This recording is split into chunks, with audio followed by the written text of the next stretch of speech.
በስመ አብ ወወልድ ወመንፈስ ቅዱስ አህዱ አምላክ አሜን። ክርስቶስ ተንሥአ እሙታን በዐቢይ ኃይሎ ሥልጣን አሰሮ ለሰይጣን አግዓዞ ለአዳም ሰላም እንዘይሴ ሆነ ፍስሐ ወሰላም። እንደምን ሰነበታችሁ የእግዚአብሔር ቤተሰቦች? እንኳን ለብርሃነ ትንሣኤው አደረሰን አደረሳችሁ እያልን ዛሬ ይህ ተከታታይ መርሃ ግብር ማለትም ሳምንቱን ምን እናንብብ በሚል መርሃ ግብራችን በቤተ ዘማሪ ሚዲያ እነሆ ቀኑንና ጊዜውን ጠብቆ ይኸው ዛሬ እዚህ ላይ ደርሰናል።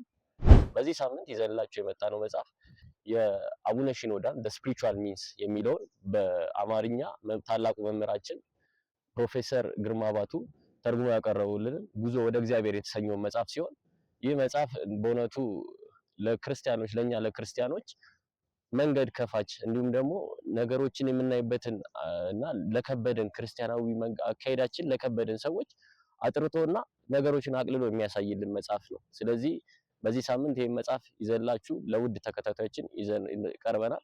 እናንተ እስከዛው ድረስ ይሄንን የቤተ ዘማሪ ሚዲያ ላይክ፣ ሼር፣ ሰብስክራይብ እና ኮሜንት እያደረጋችሁ ጠብቁ።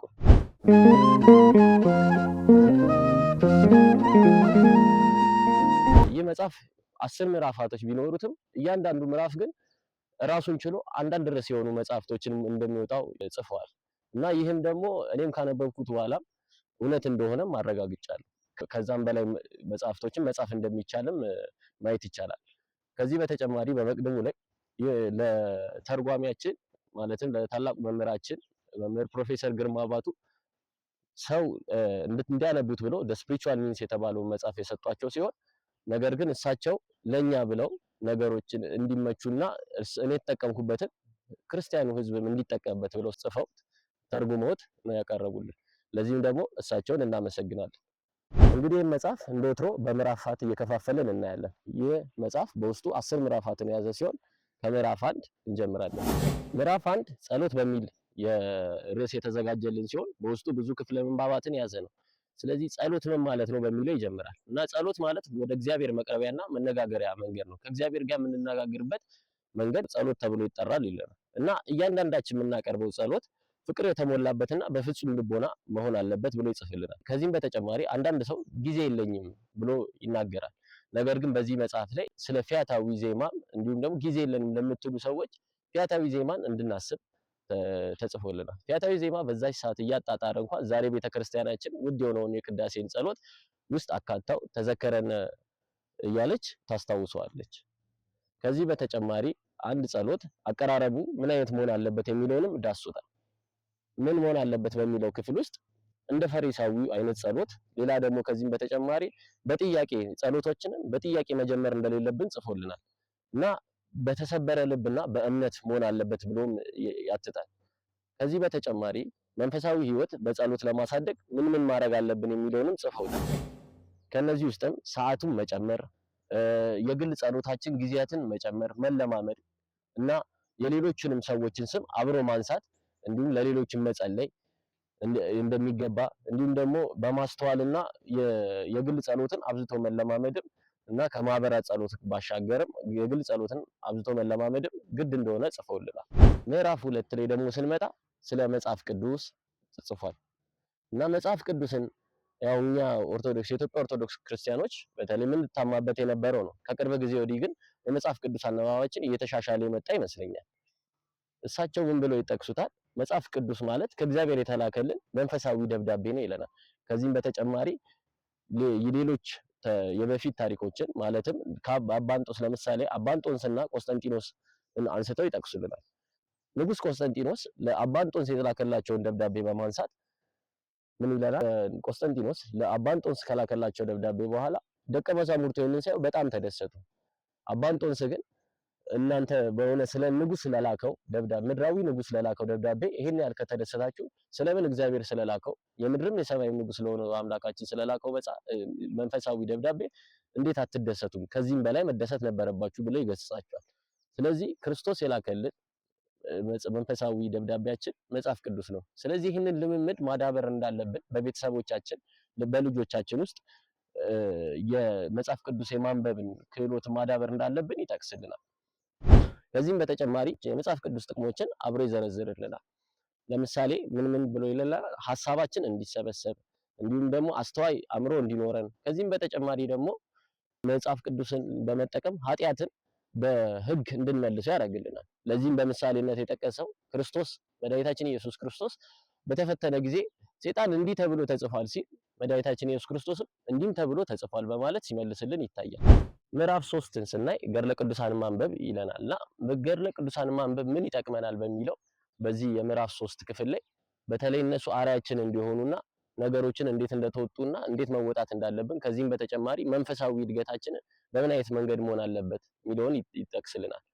እነሱ ያለፉበት መንገድ ምን ያህል ጽናት እንደሚጠይቅ ስናይ እኛም ጽናት እንደሚያስፈልገንና ነገሮችን ማስተካከል እንዳለብንና ከምን አይነት አካሄዶች አንፃር መቃኘት እንዳለብን እንረዳለን። ምዕራፍ 4 ተመስጦ እና ተመስጦ ማለት ወይም ደግሞ ተመስጦ የምንለው እኛ በሐሳብ ወይም በመንፈስ ወደ ጥልቁ የሚስጥር መነጠቅ ማለት ነው። ሌሎች ሜዲቴሽን እያሉ ዮጋም ሲሰሩ እናያለን። ነገር ግን የኛ የክርስቲያናዊ ተመስጦ በምን አይነት መንገድ መሆን አለበት፣ እንዲሁም ከምን አይነት ሐሳቦች መነሳት አለበት የሚሉትን በዚህ መጽሐፍ ላይ አግኝተናል እና እነዚህ ነጥቦች ምን ያካትታሉ? ከመጽሐፍ ቅዱስ ላይ ተነስተን መመሰጥ እንችላለን። እንዲሁም እንደ ይስሐቅ ደግሞ በተፈጥሮ መመሰጥ እንችላለን እና በክስተቶች ሌላም ደግሞ ጸሎት ላይ ባሉ ቃላቶችም ተነስተን መመሰጥ እንችላለን። እንዲሁም የእግዚአብሔርን ባህሪያት በማየት ከነሱ ተነስተን መመሰጥ እንደምንችል ይጠቅስልናል። ምዕራፍ 5 የህይወት ለውጥ በመንፈሳዊ ልምምድ። ይሄ ማለት ምን ማለት ነው? አንድ ሰው መንፈሳዊ ዕውቀታችን ቢበዛም የፈለገ ብናነብና ወደ ተግባር ካልቀየር ነው ምንም ማለት ነው እና ስለዚህ ነገሮችን መነጋገሩ በየጊዜው ማንሳቱ አስፈላጊ ሆኖ ሳለ ከዚህም በተጨማሪ መንፈሳዊ ልምምድ ማድረግ የተሻለ ሆኖ ተጽፏል። ስለዚህ አንድ ሰው በመንፈሳዊ ልምምድ ውስጥ ሲያልፍ አንድ ነገር በአንዴም ቶሎ ብሎ እስከ ላይ መድረስ የለበትም። ያው ቀስ በቀስ የተገነባና አጽንቶና አጥርቶ ነገሮችን ማየት የግድ ይላል። ምዕራፍ 6 ጾም። ጾም ማለት ምን ማለት ነው በሚል ተነስቶ የተጻፈው ይህ ምዕራፍ ላይ ጾም ማለት መከልከል፣ መታቀብ እንዲሁም ደግሞ ራስን መግዛት የሚለውን ሐሳብ አብሮ የሚይዝልን ነው ተብሎ ተጽፏል። ከዚህ በተጨማሪ ጾማችን ምን አይነት መሆን አለበት የሚለውንም ተጠቅሷል። ጾም ከሚገባ ብቻ ሳይሆን ከሚወጣም ነገሮች ላይ ራሳችንን መግዛት እንዳለብን በዚህ ክፍለ ምንባብ ላይ ተጽፏል እና አንድ ጾም ስንጾም በትህትና መሆን አለበት። እኛ የጾምን ነው እያል ለሌላው ሰው እያወራን እንዳለ መሆን እንደሌለበት ተጽፏል። እንዲሁም አንድን ጾም አብረን ላያይዘን ከበጎ ስራ ጋር አብረን መስራት እንዳለብንና ማድረግ እንዳለብን በዚህ ምዕራፍ ላይ እናገኛለን። ምዕራፍ 7 ምጽዋት። ይህ ምጽዋት የሚለው ክፍለ ምንባብ ከሚቀበል ይልቅ የሚሰጥ ብፁዕ ነው በሚለው ጽሑፍ ይጀምራል እና ከዚህ የምናየው መስጠት ምን ያህል ዋጋ እንዳላት እና ነገር ግን ስንሰጥ ሁሌም በፍቅርና በደስታ መስጠት እንዳለብን ከዚህም በተጨማሪ በሚስጥር እንዲሆንና በልግስና ከውስጣችን መሆን እንዳለበት ይጽፍልናል እና ለመስጠት ቀጠሮ ማስያዝ እንደማያስፈልግም በዚህ መጽሐፍ ውስጥ ተጠቅሷል። እንዲሁም እግዚአብሔር ደግሞ የሚፈልገው ከብዛት ይልቅ ጥራትን ነውና እግዚአብሔርን በፍቅር የተሰጠ መስዋዕት ተቀባይነት እንዳለው በዚህ መጽሐፍ ላይ ተጽፏል። ከዚህም በተጨማሪ እዚህ መጽሐፍ ላይ ስለ አስራት፣ ስለ በኩራትና ስለ ስለት አሰጣጥ እንዲሁም ደግሞ ምን ማለት እንደሆኑ በደንብ ተደርጎ ተጽፏል።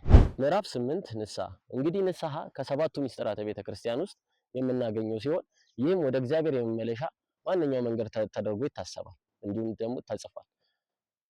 ስለዚህ አንድ ንስሐን ፍጹም የሚያደርጉት ነገሮች ምንድናቸው የሚሉ 4 ነጥቦችን በዚህ መጽሐፍ ላይ አሉ እና የመጀመሪያው ነጥብ አንድ ንስሐችንን ለእግዚአብሔር መናገር፣ ከዚህ ሁለተኛው ላይ የተጻፈው ለካህናት መናገር፣ ሶስተኛው ደግሞ የምንለው ለበደልናቸው ሰዎች መናገር። ይሄ ማለት ይቅርታል ማለት ነው በሌላ ቋንቋ። አራተኛ ደግሞ ለራሳችን ኃጢአታችንን ማመን ነው። ምክንያቱም ይነስም ይብዛ ራሳችንን ካመንን ነገሮችን ከተጸጸትንባቸው ነገ መድገም እድላችን ጠባብ ስለሚሆን ንስሐ የየራሱ ጥቅም ሲኖረው ከዚህ ውስጥም መንፈሳዊ ህይወትን ያዳብርልናል፣ ስለ ልቦናዊ ጥቅም አለው፣ ከዚህም ማህበራዊ ጥቅምም አለው ይለናል። ማህበራዊ ስንል እንዳልኳችሁ ከሰው ጋር ያለን የይቅርታ ግንኙነታችንን ያስተካክልልናል። ከዚህም በተጨማሪ ንስሐ አካላዊም ጥቅም አለው ይለናል። ከዚህም ለሚጠቅሰው የቤተሳይዳው ህመምተኛ ነው። ምዕራፍ 9 ላይ ስጋ ወደሙ ነው። እንግዲህ ስጋ ወደሙን እስከምናውቀው ድረስ የነፍስ ምግብ ነው እና የነገሮች መዝጊያና መደምደሚያ ነው። ስለዚህ ስጋው ደሙ መቀበል ግዴታችን ነው። ነገር ግን አብዛኞቻችን የስጋው ደሙን እንድንፈራው ተደርጎ ተስሏል። በጣም እንድንፈራው። በእርግጥ መፍራት አለብን።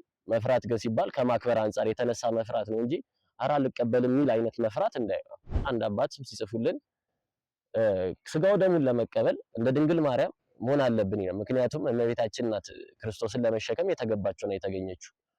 ነገር ግን በይህንን ስናይ እንደ ድንግል ማርያም መሆን አንችልም፣ ይከብዳል ለምንለው ደግሞ በሌላ በኩል ደግሞ በትንሹ የታመነ በትልቁ ሾመዋለሁ የሚልም ተጽፏል። እንግዲህ የሁላ ሰው እስከዛሬም ያለው ሰው ስጋው ደሙን እውነትም እንደ ድንግል ማርያም ተገብቶት የሆነ የተቀበለው የሚለው ጥያቄ ያስነሳል።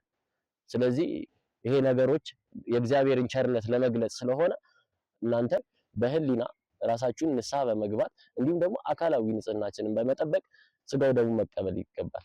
ነገር ግን እነዚህን ነገሮች ተላልፎና እንግዲህ ተዳፍሮ ነገሮችን ስጋው ደሙን ለመቀበል የሚጓዝ ሰው በሚደርስበት ነገር እንግዲህ ከእግዚአብሔር ዘንድ የራሱን ዋጋ እንደሚያገኝ በቅዳሴያችን ላይም ሲነገር እንሰማለን። ምዕራፍ 10 እና የመጨረሻው ምዕራፍ የሆነው አገልግሎት ነው። አገልግሎት ማለት ለእግዚአብሔር ወይም ለሰው የምንሰጠው የምናደርግላቸው ነገር ማለት ነው። እንግዲህ በምጽአት ቀን ለነዚህ ለታናናሾቹ እንዳደረጋችሁት ለኔ እንዳደረጋችሁት እቆጥረዋለሁ ይለናል። ይህ አገልግሎት አይነቶች ስናያቸው በመንፈሳዊ ማገልገል እንችላለን፣ ወይም ደግሞ ማህበራዊ አገልግሎትም ማገልገል እንችላለን። ከዚህም በተጨማሪ የሚታይና የማይታይ አገልግሎቶችም ተብሎ ተጽፏል።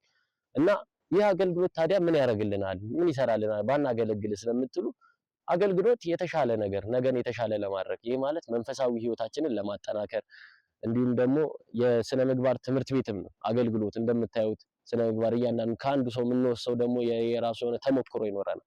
ስለዚህ በአገልግሎት ውስጥ መቆየት የተሻለ። እንዲሁም አንዳንድ ሰው አገልግሎቴ የማርታ ነው ይለናል እና የምን ከእግሩ ስር ቁጭ ብዬ አልተማርኩም። እግዚአብሔር ግን በአገልግሎት ውስጥ የሚያስተምረን የራሱ የሆነ መንገድ በራሱ መንገድ እንደሚያስተምረን ማወቅ አለብን። እንዲሁም ለአንድ አገልግሎት ስንሰራ የሶስት ነገሮችን ማስታወስ አለብን። አንድ አገልግሎት በፍቅር መሰጠት አለበት። ሁለተኛ ጽናት ሊኖረን ይገባል። ምክንያቱም በአገልግሎት ውስጥ ብዙ ፈተና ሊያጋጥመናል።